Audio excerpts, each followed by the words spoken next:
taomlaridan qo'y yog'i, qo'y go'shtiga sho'rva degani boshlanadi. Qozonga qo'y yog'i solindi. Undan keyin mana piyoz, to'rga piyoz solindi.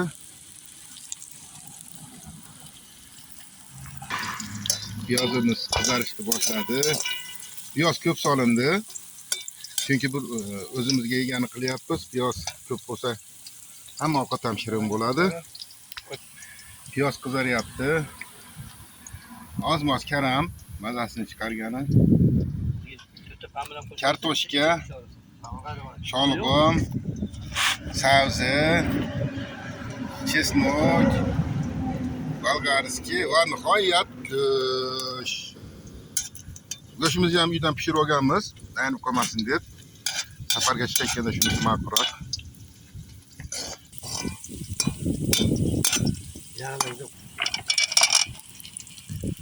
Tayyorlangan masalalarni tashladik.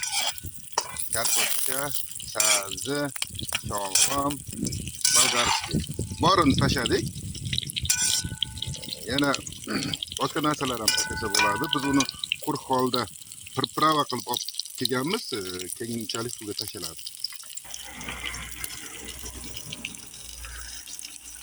Chesnoyni ko'ki.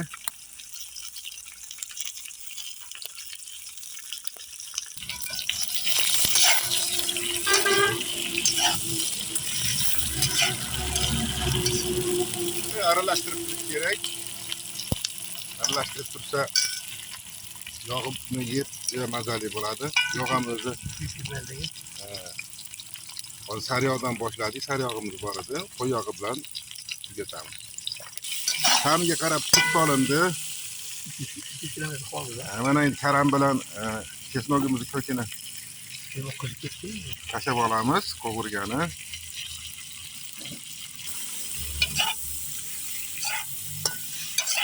Go'sht tashladik, so'ylari bilan mazasi chiqadi. Qo'y go'sht, qo'y yog'ini. Sho'rvaga zo'r bo'ladi.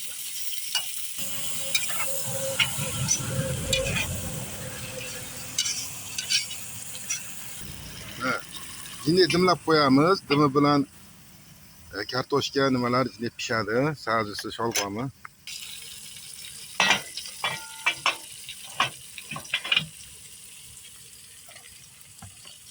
Qovurimiz har galgidek Olim aka iminib qo'li judayam shirin, ovqatni judayam boplaydi.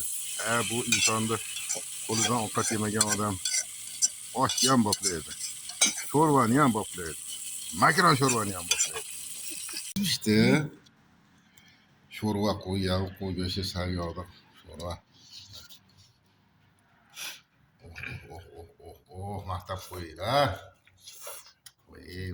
Zonobda sho'rva.